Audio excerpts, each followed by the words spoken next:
you have to pursue your dreams. Like it sounds so cheesy, but that's really what it is. And that's all it is at the end of the day is if you want X, Y, or Z, well, try and get it and don't stop until you do. And like you said, if you fall a little short, like, I mean, I've always like my biggest fear in life is to not live up to my potential. And I think whatever that potential is, I'm totally fine with. But I have to know I did every single thing to live up to it. Hello, everybody. Welcome back or welcome to the Sound Mind Strategies podcast. This is your host, Evan, and alongside me, as usual, is my lovely wife, Anina. Hello, everyone. How are you doing? I'm getting antsy. Are you? I am. I am so ready for... Why on earth would you be getting I know, antsy? right? I am so ready for baby B to arrive 39 weeks in. So he has one more week until it's time for kick out. Yeah, so that's week 39. That puts us at episode number 37 in the podcast. So what's going on? Well, not much has happened with baby. He's still kind of just chilling out. He hasn't dropped or done anything like made any big moves. Exactly. He hasn't made any big moves. He's just kind of hanging out. So I go tomorrow to check out to see how he's doing. And then because we're going every week now. Yep, every week now. So I'll find out from the doctor what the plan is because he's due next Sunday. So yeah, we're recording this part of the podcast on Sunday. So yeah, he's due in literally 1 week. Oh my gosh. Doesn't even seem real. Those 9 months went by fast. So fast. And it's like, oh, it's already here. Yeah, so we were just kind of talking about just the time debacle of pregnancy. Like 9 months is a long time. And then on the other hand, 9 months is kind of not long enough. Like I got to wrap my head around this. I know. Maybe for like the veteran parents out there. Right. But for us noobs, like it's just like, I need more time.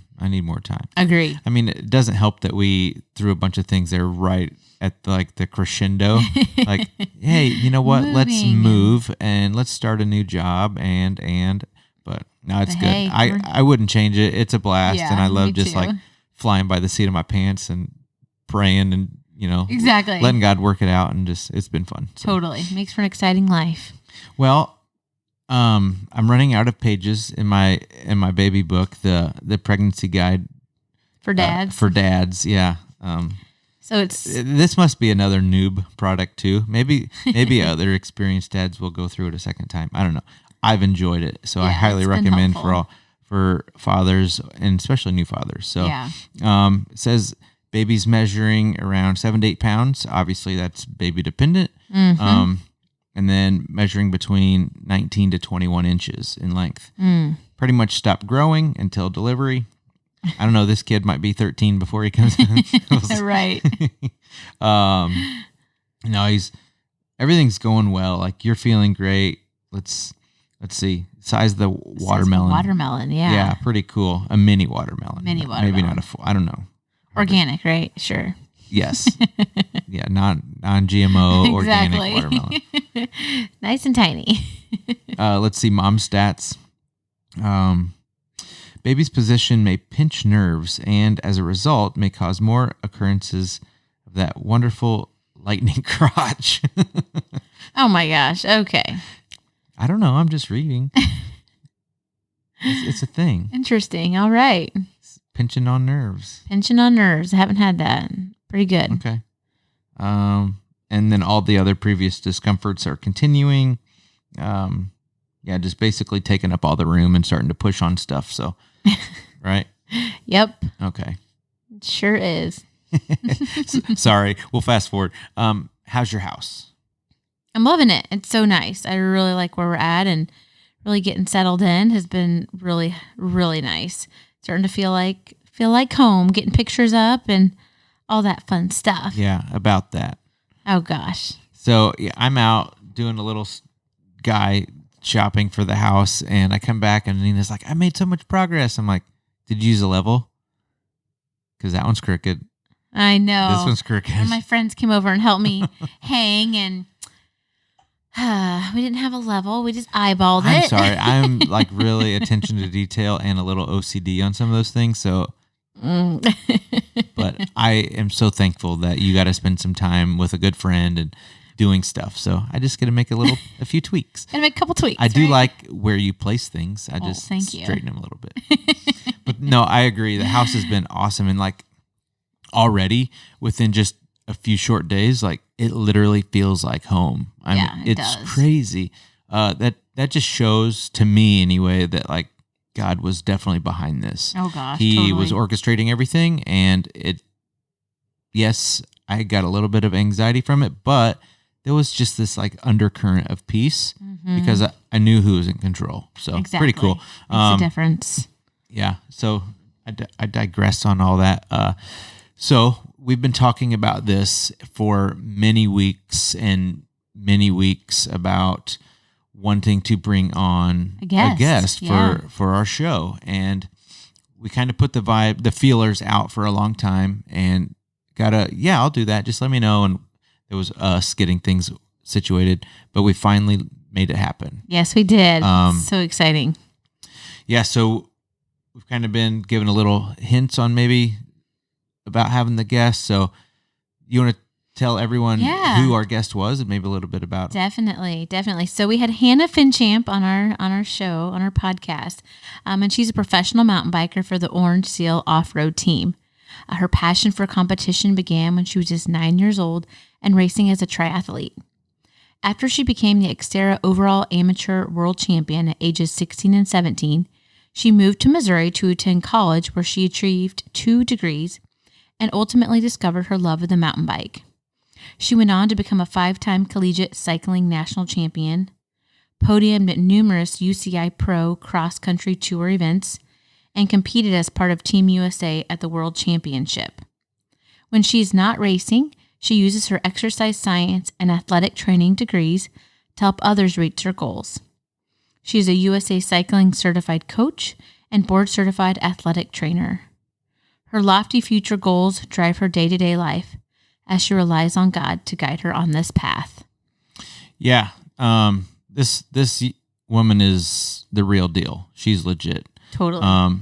She brings the same level of commitment, determination, tenacity that on the bike in every walk of life, you know? Yeah, she does. I don't want to say like she has to work so hard because she's not gifted. I mean, she's obviously very, very gifted and talented, but she brings in the same level of work and work ethic. Her all. Yeah. So I got to know her a little bit in undergrad. It's kind of how I got to meet her, and I did train with her some. You were able to train with her some. We kind of go over a little bit about that in the conversation with her, but I mean, she's a blast. I mean, she's an absolute riot and such a joy to be around. Absolutely. Mm-hmm. So, I mean, 2 degrees while racing full time at a collegiate and professional level. I know. And it's like, how do you top do this? marks in grades, board certified. She also coaches athletes. Mm-hmm. So if you're a mountain biker looking for a coach, I would definitely check her out. Like she doesn't just like you know how some coaches just kind of sometimes regurgitate things like because they're an athlete, they know things. Like she also has a lot of science and data and expertise to go behind that. And she's personable. So, totally. Highly recommend her, and her socials are great. She keeps everything up. She's well read. She's funny. And yeah, so I really think that you guys are going to get a lot out of this one. I know it meant a lot to me to have her on, 1, because we know her, but 2, she ticks a lot of boxes, like, you know, women athletes and women in sports. That was something that was very important to Anina and I to bring on, that we really wanted in the athlete world to highlight women athletes. Yes. Anina is an athlete, and then me as an athlete and coach. And honestly, I've coached way more women than men. Mm-hmm. And it just really means something to me to see women come through the sport and their hard work and determination and some of the differences in treatment within, especially cycling. It's kind of like an old school, guy sport, which it shouldn't be. And the tide is changing, but not fast enough, in my opinion. Yeah. Yeah. And then she also came up through like the young junior ranks and collegiate ranks, she did. And then made her way through the professional ranks, or is making her way. So those were things that were very important to us, and we really were excited to highlight a lot of those things with our first guest, and kind of what we stand for at Sound Mind with Anina and myself. And then obviously she nails it. She's fun to talk to. And yeah, so I really think you guys are going to get a lot out of this one. So do yourself a favor, crank up the earbuds, find a comfy chair, and enjoy this one. Yes.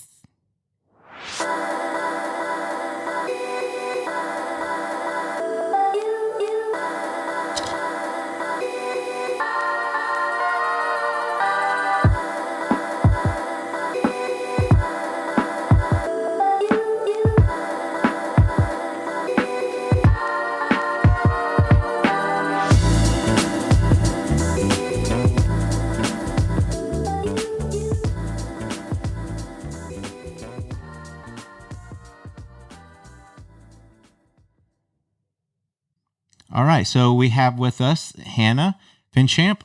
How are you doing? Hi, everyone. I'm good. How are you guys? Doing well.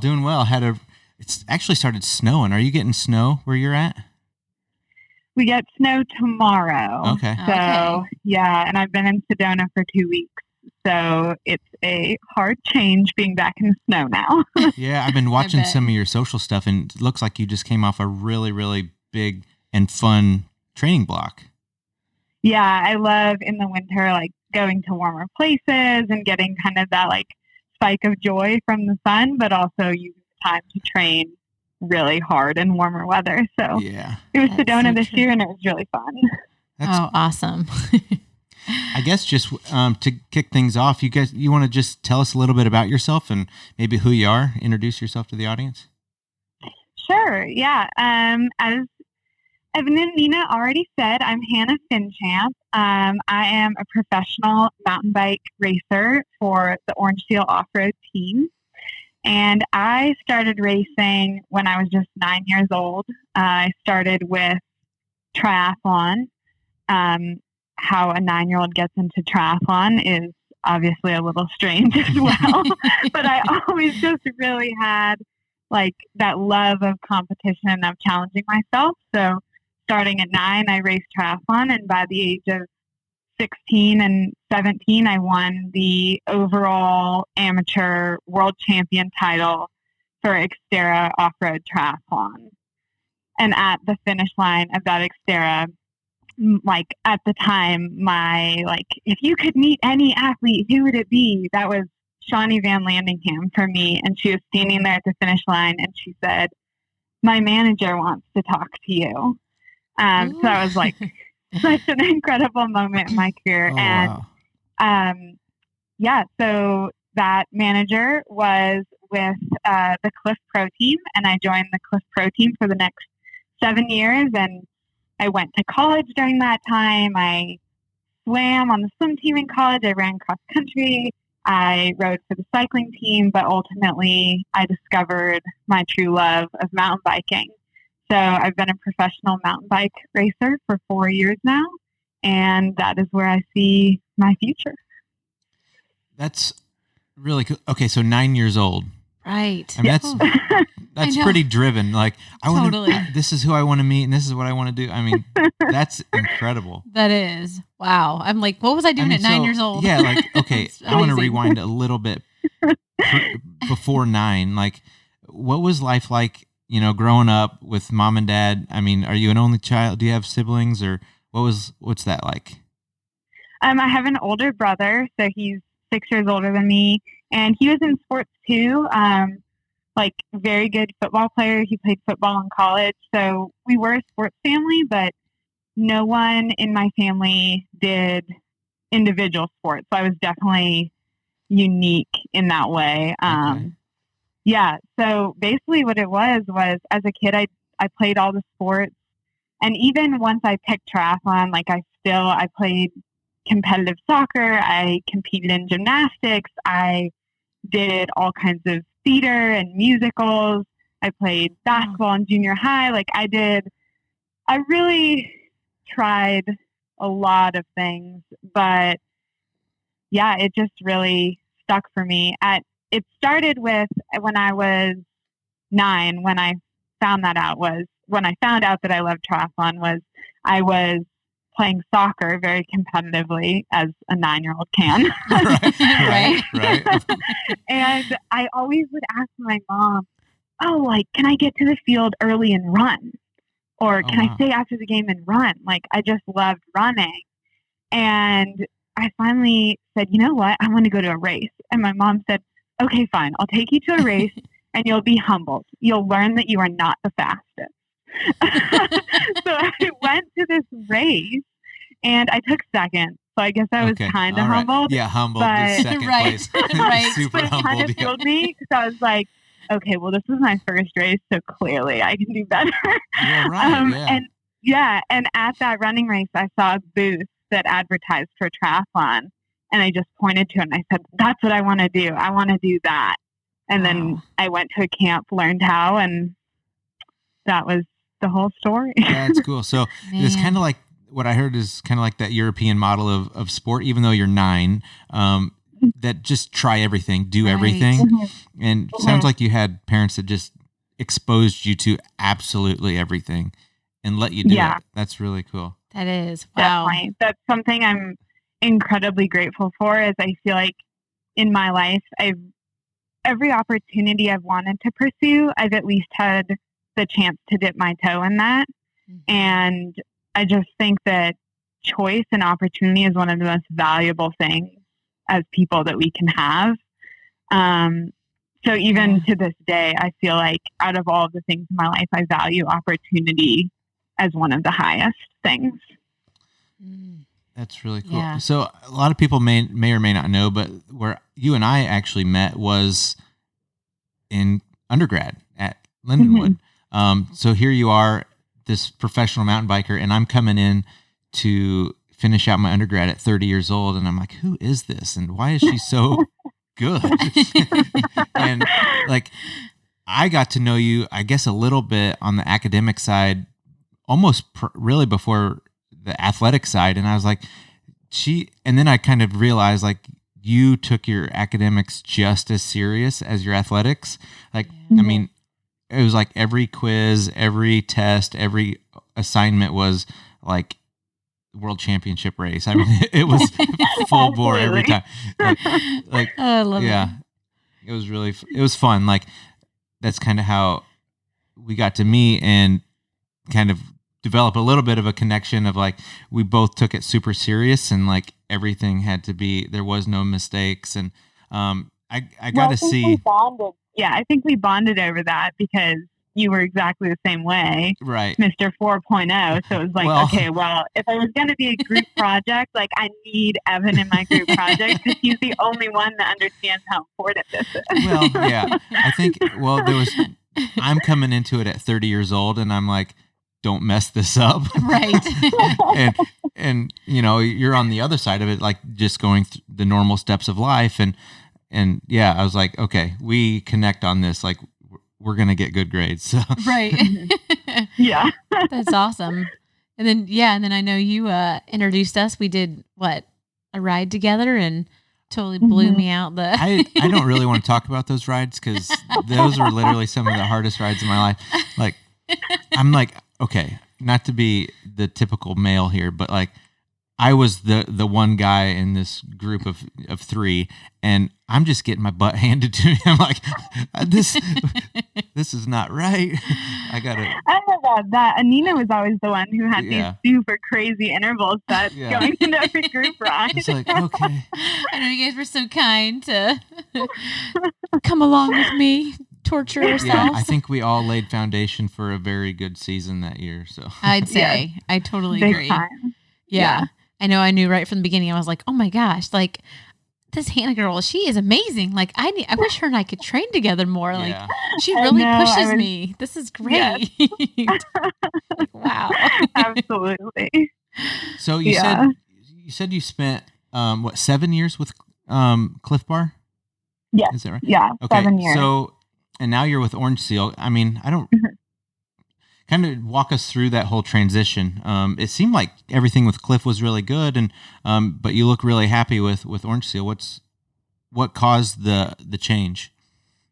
Yeah. So, like you said, I was with Cliff for 7 years. So I joined Cliff when I was 17 years old as a triathlete. And I went to college with Cliff. I finished my whole education while I was on Cliff. And Cliff was really amazing in that way that they were extremely encouraging of me pursuing those other academic interests, which was really big. And at that time when I joined Cliff, they actually had a triathlon program. So I raced for them for triathlon for 2 years. And I went to college as a triathlete with the full intention of, I want to be a professional triathlete. Maybe I want to go to the Olympics in triathlon. I had really big aspirations on that front. And then 2 years into that, Cliff Bar approached me and said, hey, we're actually dissolving our triathlon program on the Cliff Pro team. Cliff Bar still has professional triathletes, but the Cliff Pro team, they dissolved that aspect.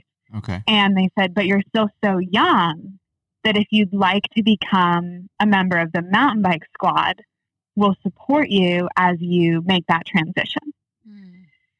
And so that kind of blew my mind, where I'm like, oh man, I'm on a cross-country running scholarship in college. Yeah. And now I'm making this transition. And so that was it was an incredible opportunity. And I think looking back now, I wouldn't change any of that. Like, it's very clear to me that this is where God has led me in life. And it's amazing that Cliff kind of instilled that in me and was that seed that pushed me towards mountain biking. And they were so supportive and an incredible opportunity throughout my career. And during that time, they were mostly an international program with World Cups and a huge focus on the Olympics. But at that time, I wasn't at that place yet. I was still building up. And now, as I've reached that and have those international aspirations, the Cliff team has transitioned their focus more domestically. And so I feel like I kind of hit a crossroads where it was time to find a team that could cultivate the new person that I am, because I think we can all look at our lives and know that a 17-year-old is so vastly different than a 24-year-old. Mm-hmm. So I think it was just really time for me to move on to a team that not only has those international aspirations, but that I can grow with as this new person. And Orange Seal stepped forward as that team. And I'm just so excited for what all the potential that has to offer. So yeah, I'm feeling really jazzed and motivated for this new season with them. Yeah, that's so exciting. That is really exciting. So had you had any prior mountain bike experience before they're like, hey, triathlon's no more with us? Right. Have you been on a mountain bike before? Yeah, so I raced. Oh yeah, you said you did the Xterra. Triathlon, I raced the Xterras. Okay, yeah, right, so right, it right.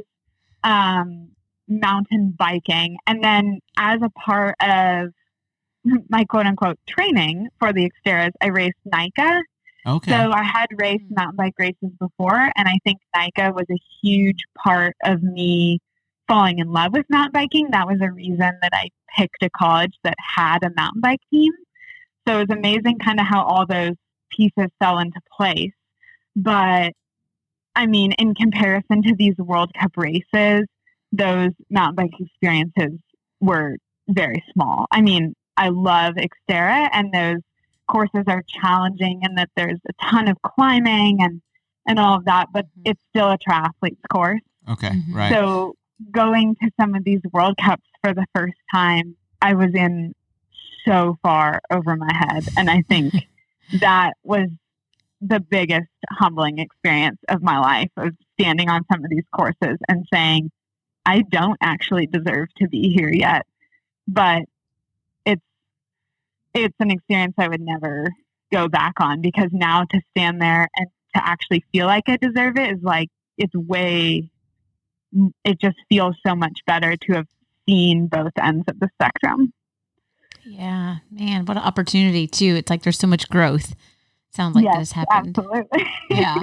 Yeah. This last year, so the first World Cup I ever did was in Mont Saint Anne, and I got to the course and I would do one obstacle and do it again and do it again. And I pretty quickly realized that what I thought were the obstacles that I was doing were not actually the obstacles. That was like the easy parts of the course. So when I got to the obstacles, and I just stood there and I basically broke down crying. And my team manager at the time came and was like, okay, well, we're just going to do this. And I would stand on the obstacle and I would crash and I'd crash and then crash and then crash, trying to do it. And I laid in bed that night, like basically shaking at the idea of just making it around this course. Oh, wow. And then this last year, that same course was the first time I got to represent Team USA for the Elite World Championship. So that was a really amazing full circle there. Yeah, that's incredible. I mean, just like the tenacity that you had to like, I mean, so many people that, I mean, I know of, and I have a hard time saying that I wouldn't be in that boat of just to pack it up and just say, this isn't for me, to maybe go back to something less technical or less challenging that, well, maybe this is more for me. So, I mean, I don't know, like how did you reach down and like, what part of you said, I'm just going to stay at this and figure it out? I know, it's such a good question, because I feel like it's a similar thing in all aspects of life.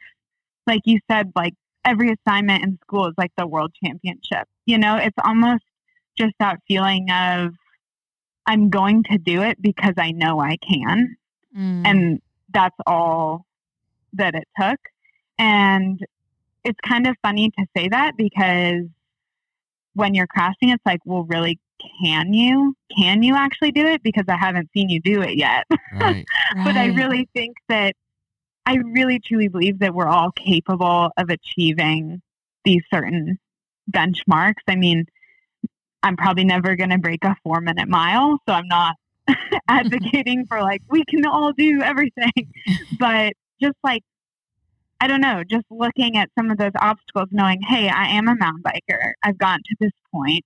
Everyone else is doing this. I have the same equipment. I have the same, ability to track the course, to learn, like, this is my opportunity to figure it out. And just standing there knowing I'm going to figure it out. So if I'm going to do it sometime, why not now? That's an amazing. It totally is. Outlook. Yeah. Just to be patient and just to say, I might not know how to do it now, but I'm gonna get there. Yeah, and have that grace to give to yourself. I think most people kind of have a real problem with giving themselves grace and allowing for progression. It's like, if I don't have it now, I'll never have it. The all or nothing kind of mentality. Mm-hmm. Absolutely, and I think it's that grace and that acknowledgement that, like my coach, Chris Molesky, he would always say, honor the process. And that was our mantra for years as I got into this sport and kind of paid my dues, like going from being a world champion in one sport to just hoping you don't get lapped. It can be a really hard mental bite to take. And it's like, yeah, it was definitely challenging, but like you said, just taking each step and celebrating every small victory. And that was something I think that I really started to acknowledge was okay and was actually beneficial to me. Was if I crossed the finish line, there were times when, for me, 25th was great, or whatever it might be. And I'd cross the finish line and people would look at me and be like, oh, are you okay? And it's like, yeah, I'm fantastic. Because for me, that was my best result on the day. And I'm allowed to celebrate that Right. and not comparing that success to other people. And that allowed me to year after year chip away at, I'm 25th, now I'm 15th, now I'm 10th. And just like celebrating all of those steps made it so that I never really dealt with the disappointment of I'm not there yet because I was where I needed to be. To me, like that's really cool that you have that, but it's almost like I'm unable to piece together from at such a young age at 9 and everything that you've done, right. You just like, it was nothing but excellence and top results.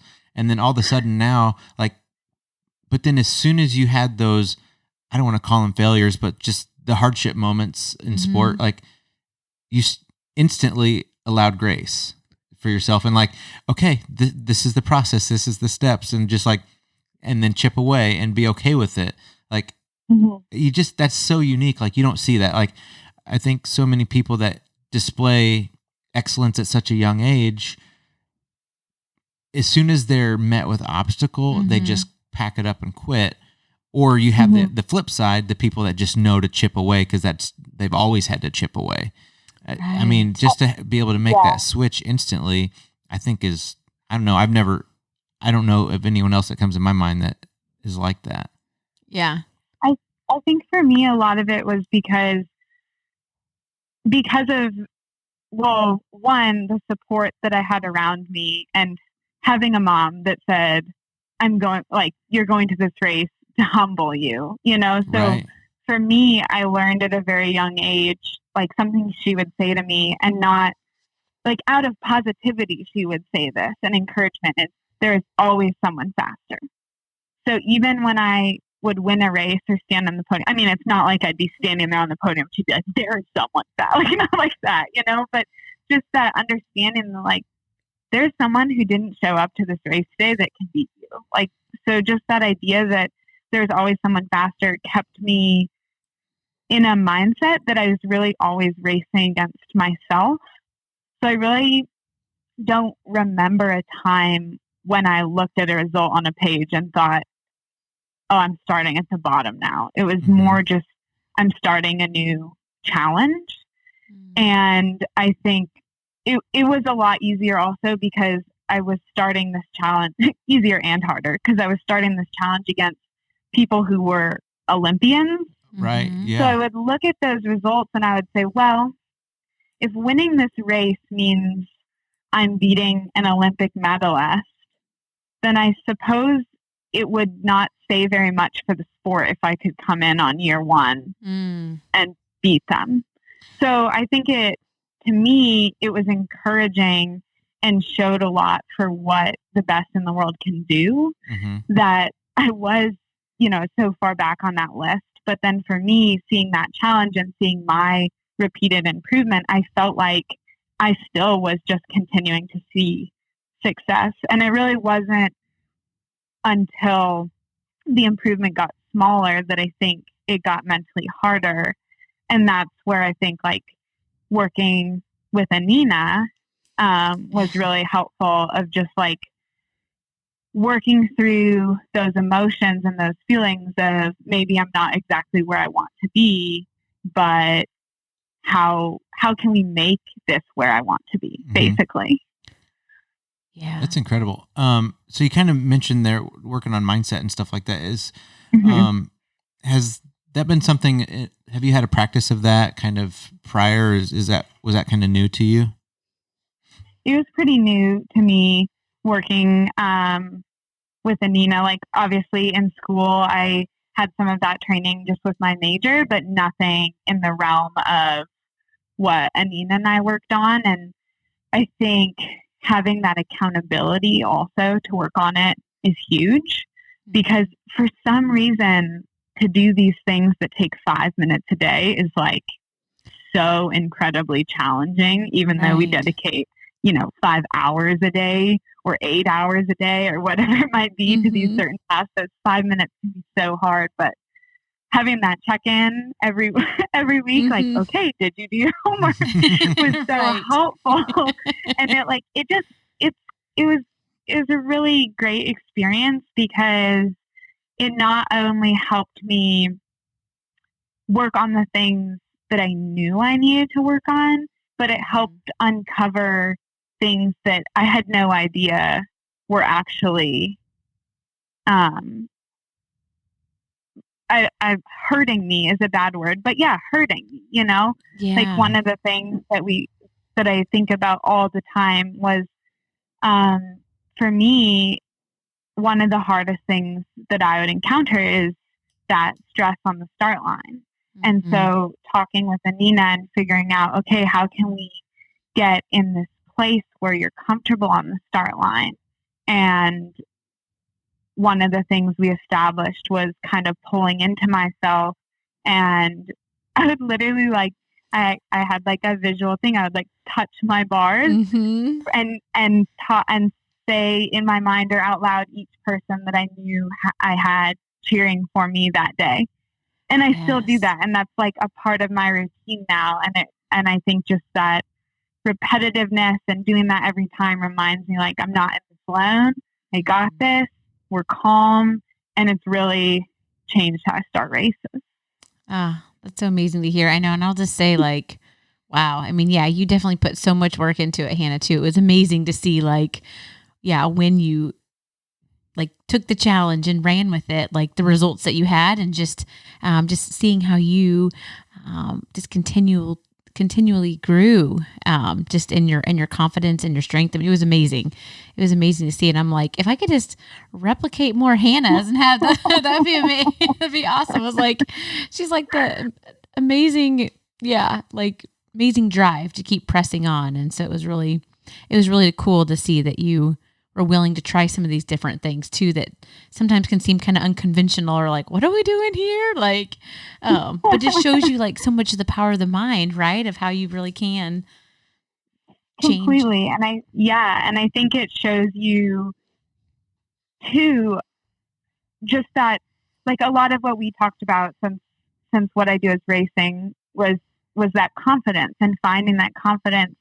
And through discussing it so much, realizing that confidence ebbs and flows, and that's okay. And that was something that I remember you would speak to me a lot about, is, giving yourself that grace and just like gently and non-judgmentally guiding yourself back to where you want to be. And that, to me, like, as someone who is extremely type A and is more or less a perfectionist, learning to not judge myself was one of the hardest things, but also one of the things that's given me the most freedom to actually be who I want to be as an athlete and a person. Yeah. It's kind of like a neat loop of like the perfectionist who learns non-judgmental attitude and then try to make it be perfect about being non-judgmental. So true. It's an interesting loop. That's the hardest part of this all. It's like finding that really delicate balancing act. Yeah. It's like, I have to be perfect at not judging myself. Right, exactly. Such a, the brain's like, what? Yeah. That's incredible. That's so funny. Absolutely. So kind of switching gears a little bit, if you just kind of had to say like what your core values and maybe like what your guiding principles would be, how would you answer that? Yeah. Oh man.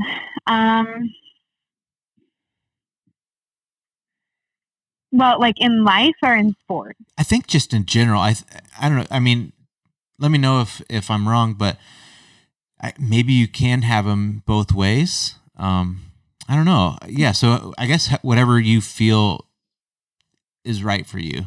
Yeah. Yeah. I don't want to any way you want to take it.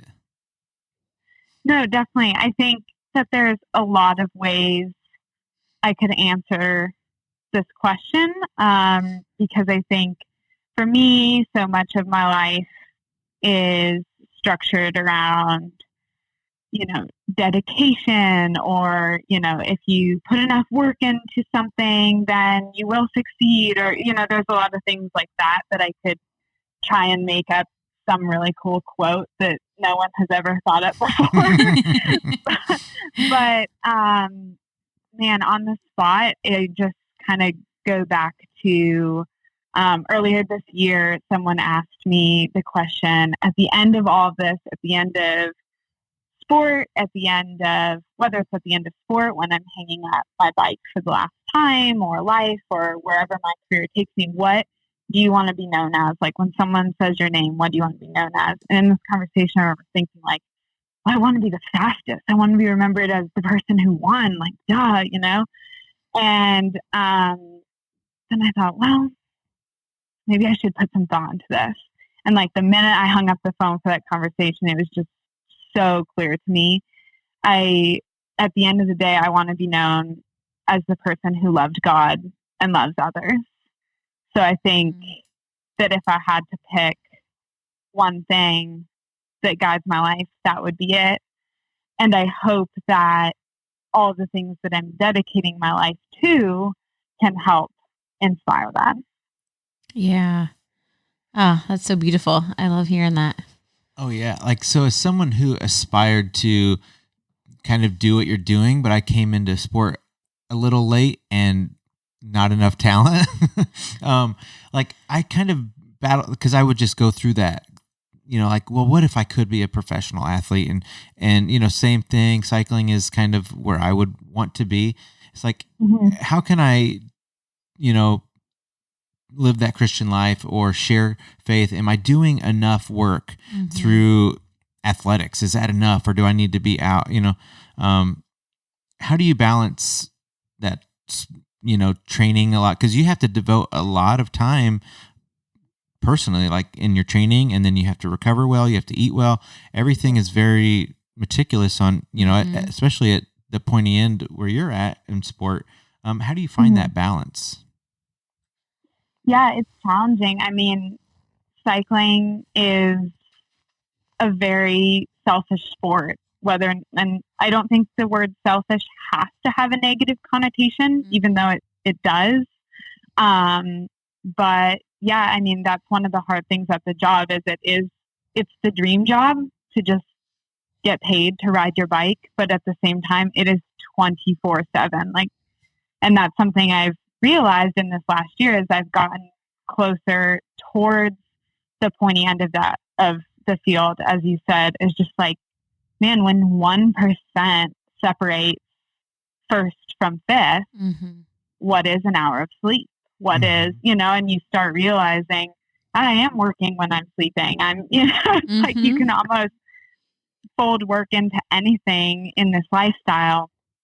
So yeah, it is difficult to find the balance. But for me, for finding the balance with my faith, specifically, I think I've always had this strong sense that God gave me these talents for a reason.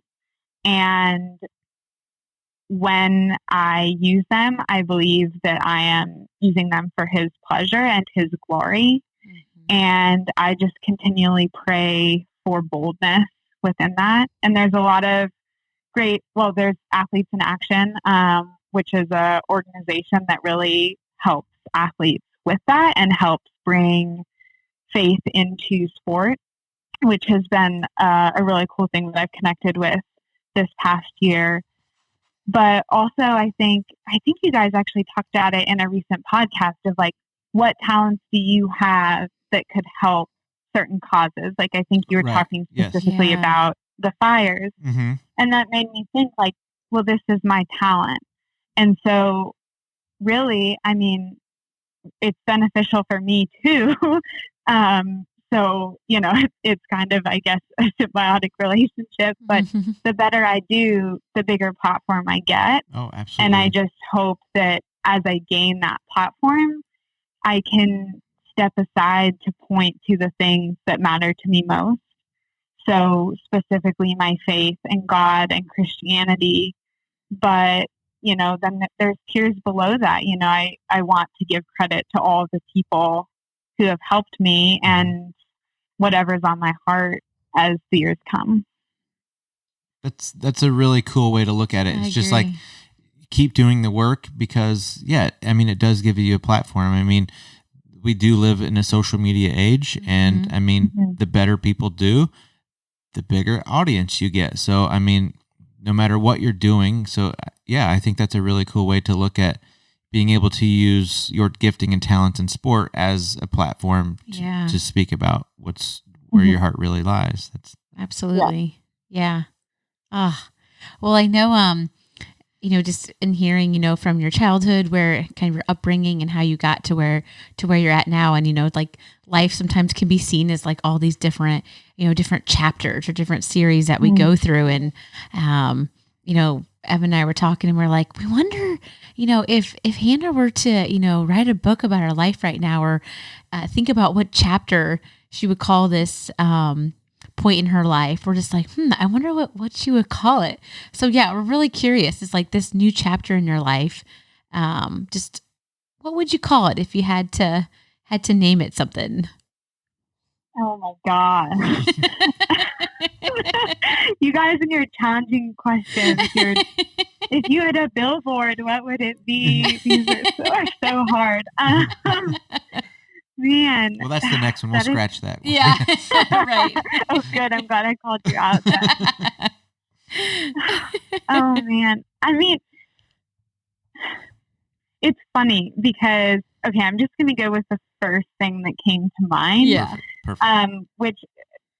The first thing that came to mind was a turning point, which is kind of funny because I feel like in many ways I'm able to be more myself in this moment than ever before, which doesn't necessarily sound like a turning point, but maybe that is the turning point in and of itself. Is I just think that for so long I've been striving to reach this point, whether it's like, okay, I'm striving to get on a pro team. I'm on the pro team. I'm striving to get into college. I'm striving to finish my degree. I'm striving, to earn my respect on my team. I'm striving to get towards the top of the field. And while I'm still striving, it suddenly feels like just there's no longer desperation in that pursuit. Now it's like, okay, we're here. Let's fine tune. Let's make it better. It's not that I'm suddenly so much more near the top. There's so many steps to go. And I'm sure any of my competitors who would listen to this would say, oh, well, Hannah, you still, don't relax now. There's lots of work to be done. But I just think, I graduated school. I've been out of school for a year and a half. I'm getting married this year. I am on a new team that I'm really excited about. I finished the season on an all-time high with some of my best results ever. And now I feel like when I train, it's a turning point. It's like, okay, we're here. Like, let's be better now. It's not like, let's get there. It's let's be better. Yeah. Sounds like a good book. I'd read that book. I was thinking that too. It's like, even as you're talking, I'm just like, almost like I can just like, you can like breathe again or something. Like there's like not this holding of the breath, but just like this breath that's like been filled within you now or something. I don't know. It's Completely. Yeah. Well, like I said, it's just felt like you said it best, every chapter of my life has had an end. And I've always seen that end, and it's been racing towards this finish line. And this is the first chapter that I'm opening where it's like, this chapter goes as long as I want it to. There's no distinct end. And I think that in and of itself is a huge breath of fresh air for me. That's incredible. So you said you're getting married? She's engaged. Yeah. What? Yep. That's exciting. Yep. I know. Yep. Getting married in November this year. We're very excited. That's incredible. So, how does how do you see that changing anything with your athletic career? or just kind of I mean, rolling always with it? for the Same old better. thing. Yeah, okay. for the better, right? Right, Yeah. right. Well, yeah, I mean, I met Clayton, my fiance, in college. So I know you both know him, Mhm. but he's always been my number one supporter, and we've been in a relationship for 5 years now. So he met me right as I was changing from a triathlete to a cyclist.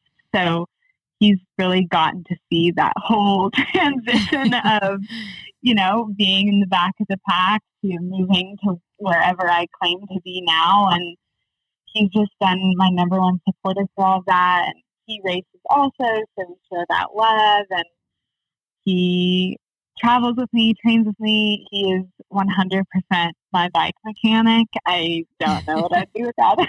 That's fun. So, Is that what I think... Is that what sealed the deal when you made the transition from triathlete to actual bike racer?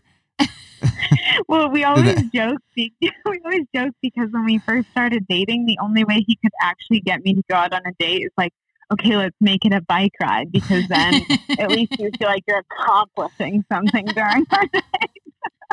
That's great. But Smart. yeah. So I think just like we have that. Obviously, there's a whole ton of our relationship that is separate from bikes. That's always been really important to us. But from the racing aspect, I feel like that relationship only really adds to my racing. And coincidence or not, after I got engaged last year, I feel like my results just trended upwards. So I'm going to go with that being I think I noticed that. I didn't know that I made the correlation between the two, Right. but I did see just like, now it all fits together. knocking, like had an amazing season last year, and it makes sense. I think you just kind of, when those things start to fall in line and the other side of life, it's all you. I mean, when you start putting all these things together, and I think it just starts, completes the whole package. Yeah. Exactly. Yeah, exactly. That's exciting. I love that. And so another question we were curious too is wondering, what would you say is kind of your vision for yourself moving into 2020 right now? What does that look like for you? Ooh, well, there's the easier answer, which is just always seeking improvement, which, is really the truth, is just seeking the improvement within myself and within my numbers and my results and all of that. And of course, I have specific results that I want to see, like top 5 at nationals, making the world's team again, and things like that. Mm-hmm. But to be more specific, because that's always more interesting, but also more scary to share, is I think, this year being an Olympic year, it's a little bit of a transition for anyone who isn't seeking that Olympic spot. Mm-hmm. So for me, I'm really, really using this year to get my feet under me and to prove to myself just as much as others that as we start the next Olympic cycle in 2021, that I want to make a campaign for that to have my name in the hat for the 2024 Olympics. So yeah, just that's really awesome. This year is a little bit of a transition as I work to build those results. And then starting in 2021, I'd really like to see myself overseas and at those World Cups and starting to make a name for myself internationally and hopefully a little more grounded spot in Team USA. That's the big scary goal for me to say out loud. Yeah. What's that feel like saying all those out loud? Yeah, I was thinking putting it out there to the universe. I mean, it feels good. It makes it feel really real. And I've noticed, I haven't said it to that many people, but I've certainly said it, to myself and to Clayton plenty, where it's actually given me that confidence. If you say something enough times, you start to believe yourself. Yes, right. So true. But this is a great one. So, just continuing to say it out loud to myself is starting to make it really feel true. And it's making it something that I'm dedicated to, and realizing that every decision that I make is, not like everything in life is centered around that, but if this is the number one goal, how does this influence it? How does that influence it? And it's cool because I can kind of start to see the whole plan surrounding it. And yeah, now I think the next step is boldness like this, and to start saying it out loud, and to turn away from anyone who doubts it, but to embrace those who can help me find the courage to pursue it. Yeah, just own it. Yeah. Yeah, exactly. There's no, I just feel like at this point, like there's no holding back. It's like I said before, like if I want to do it sometime, why not now? So here we go. Right. Exactly. This kind of reminds me of one of my favorite all-time quotes. Les Brown, he's like this big motivational speaker, and he was when I got hit by the car and had that big injury, that he was my go-to. I pump all his stuff when I was on the trainer, just trying to come back. And one of the biggest things that helped me out was his quote was said, shoot for the moon, and even if you miss, you land amongst the stars. So like, aim super high, and like as long as you put in the, I think it has to have some sort of base in reality, which obviously I think yours does. And even if you fall a little short, you still end up like in a magical place. And absolutely. So that's incredible. Yeah. And I've always felt like, I've just always felt like you have to pursue your dream. Like it sounds so cheesy, but that's really what it is. And that's all it is at the end of the day, is if you want X, Y, or Z, well, try and get it, and don't stop until you do. And like you said, if you fall a little short, like, I've always, like, my biggest fear in life is to not live up to my potential. Yeah. And I think whatever that potential is, I'm totally fine with. But I have to know I did every single thing to live up to it. Yeah. That's huge. And you make such a good point about just those people we surround ourselves with can make a huge difference, and like you said, just embracing those that want to see you thrive and strive to be your best. That's huge. That's a big piece of it. Yeah. I think both sides, like you don't want to surround yourself with a bunch of like yes people, but at the same time, like you have to eliminate the toxic people. Exactly. You have to. Absolutely. Yeah. And I think that's a huge point, is it's really easy to talk about, and people like to, ever since I was 9, people have asked me, oh, do you want to go to the Olympics? And it's great. It's a fun question. But yeah, at a certain point, and those questions are never harmful, but at a certain point you have to step back and surround yourself with the people that are asking that question really seriously. Like, are you ready to do this? Are you ready to put in the work? Are you ready? Like, I believe you can, but it will take X, Y, and Z. So yeah, definitely. Yeah. So I've seen a big push from the road side of cycling, where a lot of the pro riders are kind of like stepping back, and they're starting to tackle gravel events. It's like becoming all the rage. And then there's some mountain bikers that are doing that as well. Do you have any of that on your 2020 calendar? Do you see yourself taking any gravel? I am. I'm racing Land Run in Oklahoma, which I think is now called Mid-South. And I'm racing the Belgian Waffle Ride. And I'm racing, what's it called? Big Sugar or Sugar Boat, the one in Arkansas in October. Yes, that's the brand new one this year, right? Yes. It's the same people that put on Dirty Kansas. Oh, okay. Yes. Yeah. So it should, it's huge. Yes. Yeah. So it'll be different. I'm excited for the new challenge. So we'll kind of see how that goes. I'm not gonna lie, I'm a little skeptical, but I think it'll be really cool. I mean, they're really long, hard days, as you know, but I think for listeners, when we're talking long days, we're talking like 8-hour races. Yeah, eight plus. That's 8 hours for like the winners. Right. Yeah. Exactly. And speaking of 8-hour races, did I see that you're doing Leadville? Yes, I got in. I got into Leadville, so I'm also a shredder. Oh, you are? Oh, I'll see you there. So I'll see you at Leadville. I'm super excited about that. You know where else? I'll see you at Land Run. I'm also registered for Land Run.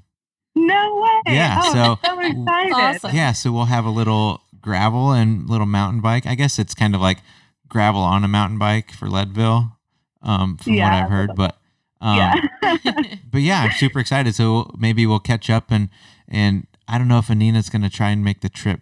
We'll have. I'm gonna try. Yeah, we'll have baby at that maybe point. Maybe Leadville. London would be very early. Yeah. Yeah. So true. So maybe we can get her out to Colorado and meet baby and everything. Yeah, so that'd be fun. Oh, that would be amazing. I would love that. Yes. Yeah, I'm really excited. I'm okay with the distance. The altitude is what really, really scares me. Right. So I think I'm just gonna hope for the best, train hard and hope for the best. There you go. But, I mean, at that high of altitude, I think everyone is hoping for the best. I mean, coming from Missouri, you do maybe have the least advantage. Yeah. But yeah. Yeah. So we actually going with a couple teammates. So we're gonna go and just have a good time. You know, I can't show up to a start line and not try to race it. Obviously, I'm not going to be racing for the win with people like yourself there, but I think we are planning on going to another qualifier race so that way we can at least move up corrals. You probably will be in the elite corral, I imagine, so you probably won't have to deal with the hike-a-bike section where I might have to. So maybe we can do a second, like a race report on the different days, like what my day was like compared to what your day was like. That would actually be a really cool comparison. Yeah, that would be fun. That would be great. Yeah. I guess just kind of wrapping things up. I don't want to keep you too long. So if you could just like leave one piece of advice or one tip or something impactful, whatever. Word of encouragement. Yeah. If you could just leave one thing to the listeners, what would that be? I think my biggest piece of encouragement is, and it actually kind of goes with both of your resolutions, but whatever you're doing, do it to the best of your abilities because it only makes what you're doing better. So, and that's something I've really carried with me everywhere is if I'm going to do X, Y, or Z, I want to do it the best that I can because then it becomes a challenge and it becomes fun. I've never just like skated through something and been like, oh, that made it so much better that I didn't try. I really enjoyed it a lot more. Right. So that's kind of my spin on love what you do because yeah, I think we all should love what we do. But the reality is sometimes it's hard. Sometimes you don't want to go to work. Like even sometimes I have the best job in the world, in my opinion. And sometimes I still don't want to ride my bike. But once I get on it, I want to do it to the best of my ability. And that makes me love it so much more.